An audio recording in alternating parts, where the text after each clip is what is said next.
દુષ્કર્મની ઘટનાના અહેવાલ પ્રાપ્ત થયા। માનસિંગ દિવ્યાંગ યુવતી સાથે દુષ્કર્મ આચર્યું હોવાની ફરિયાદ અમરોલી પોલીસ મથકે નોંધાતા ફરિયાદના આધાર પર અમરોલી પોલીસે દુષ્કર્મના આરોપીને પકડીને તપાસ અર્થે જેલમાં ધકેલી દીધો। તો બનાવ અંગે વિગતે માહિતી આપતા એસીપી આરપી ઝાલા જણાવે છે કે કાકા કાકી સાથે રહેતી માનસિક દિવ્યાંગ યુવતીને પેટમાં દુખાવો પડતા હોસ્પિટલ લઈ જવાઈ। તબીબે યુવતીને 3 માસનો ગર્ભ હોવાની વાત કરી તો કાકાએ કાકીએ પૂછતા યુવતીએ બાજુમાં રહેતા પ્રદીપ પટેલે એકલતાનો લાભ લઈને તેની સાથે દુષ્કર્મ આચર્યું હોવાની તેમજ તેના દ્વારા ધમકી આપી હોવાની વાત પણ કરી હતી।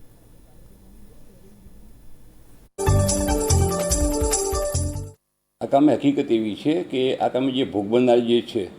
એ બોલી કે સાંભળી શકતી નથી અને માનસિક રીતે વિકલાંગ છે, જેથી ગઈ 22/4 આ કામના જે ભોગ બનનાર જે છે એમને પેટમાં દુખાવો પડતા અને વોમિટ જેવું થતાં એના જે કાકી જે છે એને દવાખાને લઈ ગયેલા।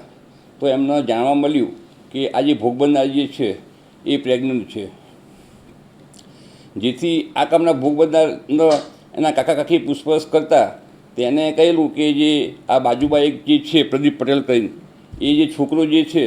એને એની સાથે દુષ્કર્મ કરેલું છે અને એના કારણે એ પ્રેગ્નન્સી થઈ છે, જેથી આ કામના ભોગ બનનારના કાકા જે છે એમને અત્યારે અમરોલી પોસ્ટમાં આવી ફરિયાદ આપતા ફરિયાદ દાખલ કરવામાં આવેલ છે અને આ કામે આરોપીની અટક કરવામાં આવેલ છે। બાળકી જે છે તો શારીરિક વિકલાંગ છે, એટલે એનો ગેરલાભ લઈ ખરેખર એની જે શારીરિક અસમર્થતા છે એનો એને જે મિસયુઝ કરી અને આ કામના જે ભોગ બનનાર જે છે એની સાથે આ કૃત્ય કર્યું છે એને।